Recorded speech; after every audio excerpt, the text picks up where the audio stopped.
നമസ്കാരം.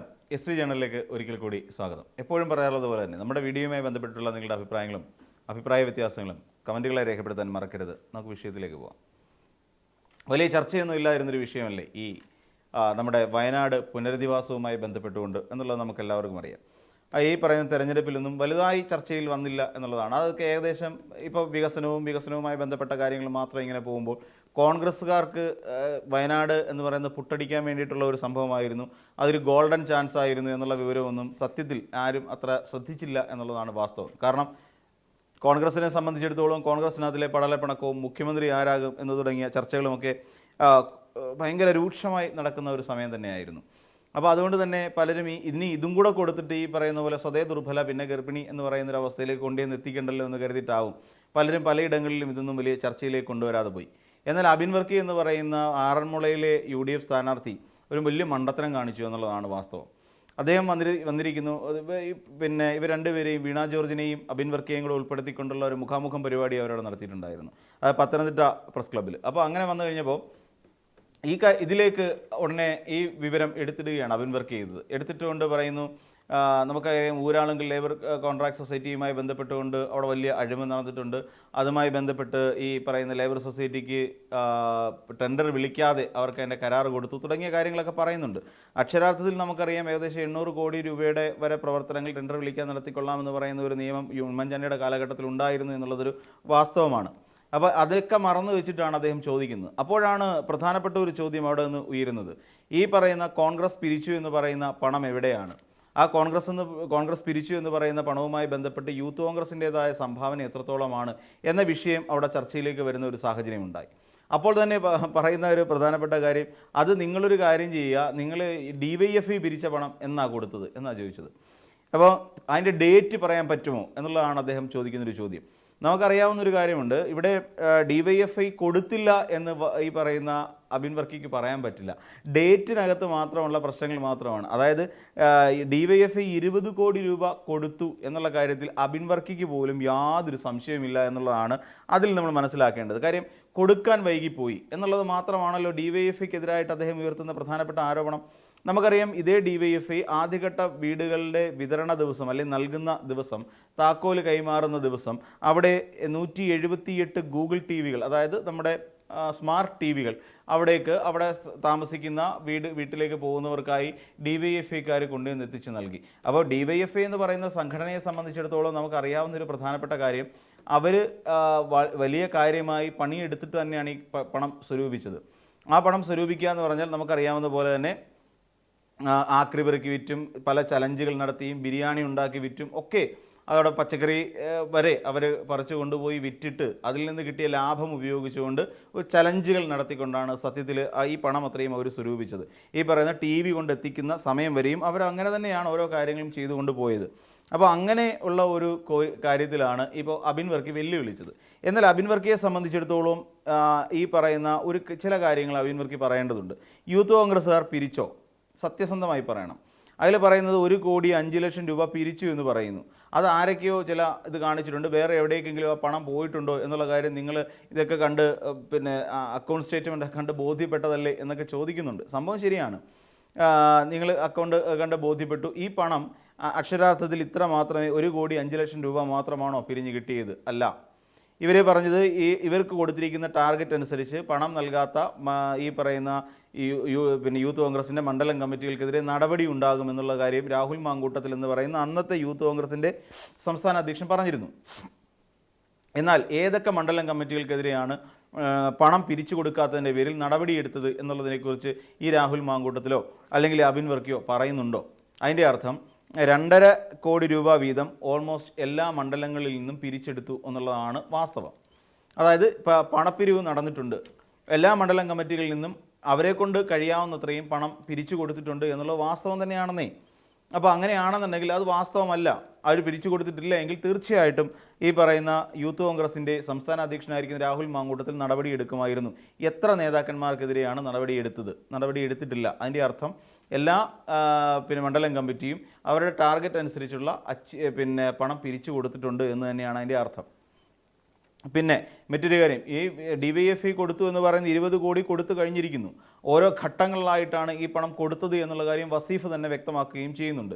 ഇതുമായി ബന്ധപ്പെട്ടുകൊണ്ടുള്ള എല്ലാ സ്റ്റേറ്റ്മെൻറ്റുകളും, അക്കൗണ്ട് സ്റ്റേറ്റ്മെൻറ്റുകളും തുടങ്ങിയ എല്ലാ വിവരങ്ങളും അദ്ദേഹം ഒരു പബ്ലിക് പ്ലാറ്റ്ഫോമിൽ തന്നെ അതിനെക്കുറിച്ച് വിശദമാക്കി അവതരിപ്പിക്കുകയും ചെയ്തതാണ് എന്നുള്ളത് വാസ്തവമാണ്. പക്ഷേ എന്നിരുന്നിട്ട് കൂടി ഈ പറയുന്ന അബിൻ വർക്കിയുടെ യൂത്ത് കോൺഗ്രസ് നാളിതുവരെ ഒരു കാര്യം പുറത്തേക്ക് പറഞ്ഞിട്ടില്ല.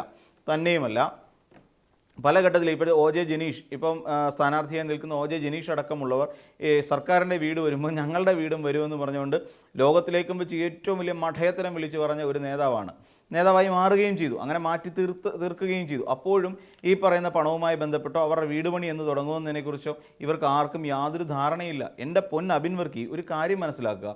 അബിൻ വർക്കി അവിടെ വന്നിരുന്നുകൊണ്ട് ഇക്കാര്യങ്ങളൊക്കെ വിളിച്ചു കൂവി അബിൻ വർക്കി സ്വയം അപഹാസ്യനാവുക മാത്രമാണ് ചെയ്യുന്നത്.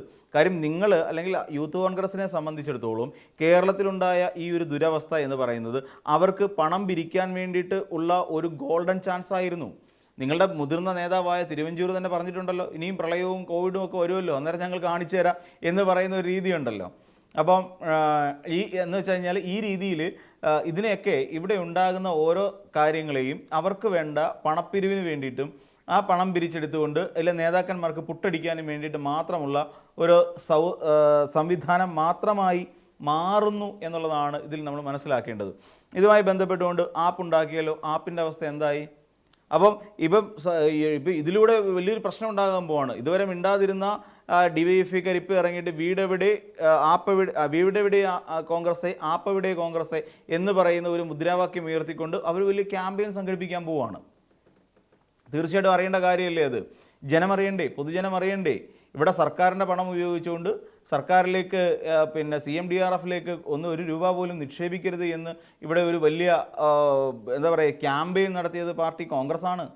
ഈ കോൺഗ്രസും ഇതേ യൂത്ത് കോൺഗ്രസും ചേർന്നുകൊണ്ട് എന്ത് ജനസേവനമാണ് വരുന്ന നാളുകളിൽ നടത്താൻ പോകുന്നത്?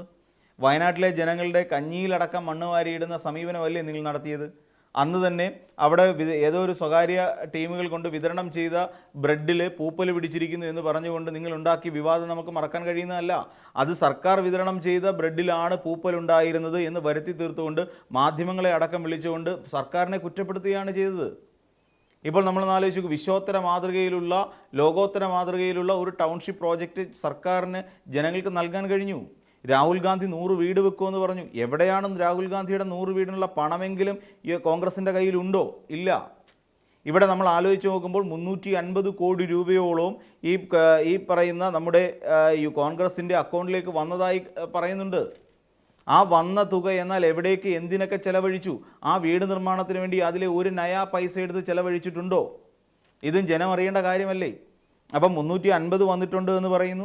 ഈ 350 കോടി രൂപയും പ്രതിപക്ഷ നേതാവിൻ്റെയും KPCC അധ്യക്ഷൻ്റെയും ജോയിൻ്റ് അക്കൗണ്ടിലാണ് എന്ന് പറയുന്നു. എന്നാൽ ഇത് സംബന്ധിച്ചിട്ട് ഈ ജോയിൻ്റ് അക്കൗണ്ടുകളെക്കുറിച്ച് യാതൊരു വിവരവും ഇതുവരെ നാമനിർദ്ദേശ പത്രികയോടൊപ്പം സമർപ്പിച്ച സത്യവാങ്മൂലത്തിലില്ല.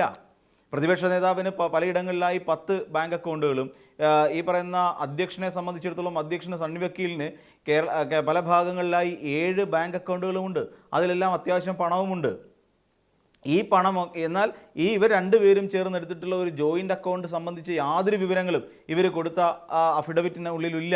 അതിൻ്റെ അർത്ഥം എന്താ? അങ്ങനെ ഒരു അക്കൗണ്ടേ ഇല്ല എന്നല്ലേ നമ്മൾക്ക് മനസ്സിലാക്കേണ്ടി വരുന്നത്. അപ്പോൾ ഈ വന്ന 350 കോടി രൂപ നിങ്ങൾ എന്ത് ചെയ്തു? 350 വെറും 1-2 കോടി രൂപയൊന്നും അല്ല, 350 കോടി രൂപ. അതായത് ഈ വയനാട്ടിലുള്ള ജനത്തിന് വീട് വെച്ചു കൊടുക്കാൻ പര്യാപ്തമായ തുകയാണ് നിങ്ങളുടെ കയ്യിലേക്ക് വന്നത്. അബിൻ വർക്കിക്ക് തന്നെ അറിയാമല്ലോ, ഒരു 20 ലക്ഷം രൂപ വീതം ഒരു 100 വീട് വെച്ചു കൊടുക്കാൻ എത്ര കോടി രൂപ കേരളത്തിൽ ചിലവാകും, അല്ലെങ്കിൽ 130 വീട് വെച്ചു കൊടുക്കുന്നതിന് വേണ്ടിയിട്ട് എത്ര കോടി രൂപ ചിലവാകും എന്ന് ഈ പറയുന്ന പോലെ സിവിൽ എഞ്ചിനീയറിംഗ് പഠിച്ചിറങ്ങിയ അബിൻ വർക്കിയെ പോലെ ഒരാൾക്ക് അറിയാമല്ലോ. അപ്പോൾ ആ 350 കോടി രൂപ എന്ത് ചെയ്തു കോൺഗ്രസ്? എവിടേക്ക്, ഏത് കടലിലാണ് കൊണ്ട് കലക്കി കളഞ്ഞത്? അല്ലെങ്കിൽ ആർക്കൊക്കെയാണ് ഈ പണം കൊടുത്തത്? എന്തിനു വേണ്ടിയാണ് ചെലവഴിച്ചത്? ഇതുമായി ബന്ധപ്പെട്ട് കണക്ക് ബോധിപ്പിക്കാനുള്ള ഉത്തരവാദിത്തം കോൺഗ്രസ് പാർട്ടിയെ സംബന്ധിച്ചിടത്തോളം ഉണ്ട്. എന്തുകൊണ്ടാണ് ആ ഉത്തരവാദിത്തം ഉള്ളത് എന്ന് ചോദിച്ചാൽ, കേരളം ഭരിക്കാൻ വേണ്ടി കച്ചകെട്ടി ഇറങ്ങിയിരിക്കുന്ന UDF എന്ന് പറയുന്ന ഒരു മുന്നണിക്കുള്ളിലെ ഏറ്റവും പ്രബല കക്ഷിയാണ് കോൺഗ്രസ് പാർട്ടി. അപ്പോൾ തീർച്ചയായിട്ടും ആ 350 കോടി എവിടെ പോയിന്ന് ജനത്തിനെ ബോധിപ്പിക്കാനുള്ള മൗലികവും ധാർമ്മികവുമായ ഉത്തരവാദിത്തം കോൺഗ്രസിനുണ്ടെന്നേ. അപ്പം അത് എന്തുകൊണ്ടാണ് അബിൻ വർക്കി മറന്നു പോകുന്നത്? ഇവിടെ DYFIയെ പഴിചാരുകയല്ല വേണ്ടത്. DYFI പണം കൊടുത്തിട്ടില്ല എന്നൊരു ഘട്ടത്തിൽ അബിൻ വർക്കിക്ക് പറയാൻ കഴിയുന്നില്ല. ഈ 20 കോടി രൂപ കൊടുത്തിട്ടില്ല എന്നൊരു സ്റ്റേറ്റ്മെൻറ്റ് അബിൻ വർക്കിക്ക് പറയാൻ പറ്റുമോ? ഇല്ല. കാരണം കൊടുത്തിട്ടുണ്ട്. ആദ്യഘട്ടം എന്നുള്ള നിലയിൽ 5 കോടി രൂപ കൊടുത്തിരുന്നു. പിന്നീട് ഇവിടെ 178 വീടുകൾക്ക് TV വിതരണം ചെയ്തിരുന്നു. ഇതെല്ലാം DYFI ചെയ്തത് കേരളത്തിലുള്ള ഓരോരുത്തരും കണ്ടുകൊണ്ടിരിക്കുകയാണെന്നേ. അവർ കൊടുക്കുന്ന പൊതിച്ചോറിൻ്റെ കാര്യം വിട്ടേക്കൂ, അത് വിട്ടേക്കൂ. അപ്പം ഇങ്ങനെയുള്ള പ്രവർത്തനങ്ങൾ നടത്തിക്കൊണ്ടിരിക്കുന്ന അല്ലെങ്കിൽ ഇങ്ങനെയുള്ള പ്രവർത്തനങ്ങൾ മുന്നോട്ട് കൊണ്ടുപോയിക്കൊണ്ടിരിക്കുന്ന സർക്കാരിനെതിരായി അബിൻ വർക്കിയെ കൊണ്ട് കൂട്ടിയാൽ കൂടില്ല. അബിൻ വർക്കി പറയുന്നതൊന്നും ജനത്തിന് വിശ്വസിക്കാൻ കഴിയില്ലെന്നേ. ജനം എങ്ങനെയാണ് ഇവിടുത്തെ, സത്യം പറഞ്ഞാൽ കേരളത്തിലെ കോൺഗ്രസ്സുകാരെ ജനം എങ്ങനെയാണ് മുഖവിലേക്ക് എടുക്കേണ്ടത്? 5 ഗ്യാരണ്ടികൾ പ്രഖ്യാപിച്ചു. ഈ 5 ഗ്യാരണ്ടികൾ കൊണ്ട് സർക്കാർ എങ്ങനെയാണ്, അല്ലെങ്കിൽ ജനം എങ്ങനെ അത് മുഖവിലേക്ക് എടുക്കണം? പെൻഷൻ 3000 ആക്കുമെന്ന് പറയുന്നു. ഇവിടെ വയോജന സംരക്ഷണത്തിന് വേണ്ടിയിട്ട് പ്രത്യേക സ്കീം ഉണ്ടാക്കുമെന്ന് പറയുന്നു. ഇവിടെ സ്ത്രീകൾക്ക് സൗജന്യ ബസ് യാത്ര ഉണ്ടാക്കുമെന്ന് പറയുന്നു. ഇതെല്ലാം പറയുന്നുണ്ട്.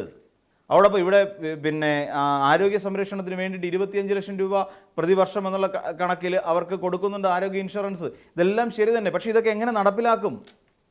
ഈ നടപ്പിലാക്കുന്നതുമായി ബന്ധപ്പെട്ടുകൊണ്ട് എന്തെങ്കിലും ഒരു പ്ലാൻ ഉണ്ടോ കോൺഗ്രസിനെ സംബന്ധിച്ച്? ഇവിടെ KSRTC പൂട്ടിക്കെട്ടി അതിനെ പൂട്ടിക്കെട്ടേണ്ടി വരുമെന്ന് പറഞ്ഞ ഒരു പിന്നെ ഗതാഗത വകുപ്പ് മന്ത്രി ഉണ്ടായിരുന്നു കേരളത്തിന്. ഇവിടെ 40% സ്കൂളുകൾ അടച്ചുപൂട്ടണമെന്ന് പറഞ്ഞ ഒരു മുഖ്യമന്ത്രി ഉണ്ടായിരുന്നു കേരളത്തിന്. ഇതൊക്കെ എന്താ മറന്നു പോകുന്നത്? അതിനിടയിൽ നിന്നുകൊണ്ട് ചിന്തിക്കുമ്പോൾ ഇന്ന് സ്കൂളുകൾ എവിടെയാണ് എത്തി നിൽക്കുന്നത് എന്നുള്ളത് അറിയാം. മുണ്ടക്കൈ ചൂരൽമല ഉരുൾപൊട്ടലുമായി ബന്ധപ്പെട്ടുകൊണ്ട് പാവപ്പെട്ട സാധാരണക്കാർക്ക് വീട് കൊടുക്കുമെന്ന് പറയുന്ന സർക്കാർ ഈ 178 വീടുകൾ ആദ്യഘട്ടത്തിൽ കൊടുത്തു. 412 വീടുകൾ വയ്ക്കുന്നുണ്ടെന്നേ. ഇതിനകത്ത് എവിടെയാണ് കോൺഗ്രസിൻ്റെ സംഭാവന? MLA-മാരുടെ വട്ട കോൺഗ്രസ് എന്ന് പറയുന്ന ഒരു സംഘടനയുടെ, ഒരു രാഷ്ട്രീയ പാർട്ടിയുടെ സംഭാവന എന്താണ്? യൂത്ത് കോൺഗ്രസിൻ്റെ സംഭാവന എന്താണ്? ഇതൊന്നും നിങ്ങൾക്ക് പറയാൻ അബിൻ വർക്കിയെ സംബന്ധിച്ചിടത്തോളം അബിൻ വർക്കിക്ക് ഇത്തരം ചോദ്യങ്ങളോടൊന്നും അബിൻ വർക്കിക്ക് താല്പര്യമില്ല എന്ന് പറഞ്ഞാൽ കാര്യം ഇതിനൊന്നും മറുപടി അബിൻ വർക്കി എന്ന് പറയുന്ന നേതാവിൻ്റെ കയ്യിലില്ല. വെറുതെ അവിടെ നിന്ന് ഇവിടെ നിന്നും കേട്ടത് മാത്രം വന്ന് അബിൻ വർക്കി വിളമ്പുമ്പോൾ ചില കൃത്യമായ ചോദ്യങ്ങളുണ്ട് അബിൻ വർക്കിക്ക് ഉത്തരം പറയേണ്ടത്. ആ ചോദ്യത്തിനൊന്നും ഉത്തരം അബിൻ വർക്കിക്ക് പറയാനുമില്ല. അപ്പോൾ സത്യസന്ധമായി ജനങ്ങളെ സേവിക്കാൻ വേണ്ടിയിട്ട് തൽപരനായി ഇറങ്ങുകയാണെങ്കിൽ തീർച്ചയായിട്ടും പൊതുജനത്തിന് അറിയേണ്ട ചില കാര്യങ്ങളുണ്ട്. വന്നു എന്ന് പറയാൻ 350 കോടി എന്ത് ചെയ്തു? 1 കോടി 5 ലക്ഷം രൂപ യൂത്ത് കോൺഗ്രസ് എന്ത് ചെയ്തു? ഇതിനെല്ലാം ഉത്തരം പറയേണ്ടി വരും. ഈ പറയുന്ന ഉത്തരങ്ങളിൽ നിന്ന് വേണം ഈ പറയുന്ന ജനത്തിന് ഒരു വിശ്വാസം ഈ കോൺഗ്രസ് പാർട്ടിയിലും യൂത്ത് കോൺഗ്രസിലും ഉണ്ടാകേണ്ടത്. ഇപ്പോൾ നിലവിൽ യൂത്ത് കോൺഗ്രസ് എന്ന് പറഞ്ഞാൽ ഈ ഒരു കഷ്ടകാല സമയത്ത്, നമ്മുടെ കേരളം വിറങ്ങലിച്ച് നിൽക്കുന്ന ഒരു സമയത്ത്, നമ്മുടെ കൂടപ്പിറപ്പുകളെ ഉരുളെടുത്ത് കൊണ്ടുപോയ ഒരു ഒരു കെട്ടകാലത്തിൽ, ആ കഷ്ടകാലത്തിൽ നമ്മളോടൊപ്പം നിൽക്കേണ്ട യൂത്ത് കോൺഗ്രസ് എന്ന് പറയുന്ന സംഘടന ചെയ്തത് എന്താ? അതിൻ്റെ പേരും പറഞ്ഞുകൊണ്ട് പൊതുജനത്തെ ചൂഷണം ചെയ്ത് പുട്ടടിച്ചു എന്നുള്ളതാണ് യാഥാർത്ഥ്യം. അപ്പോൾ മറ്റൊരു വീഡിയോയുമായി നമുക്ക് വീണ്ടും കാണാം.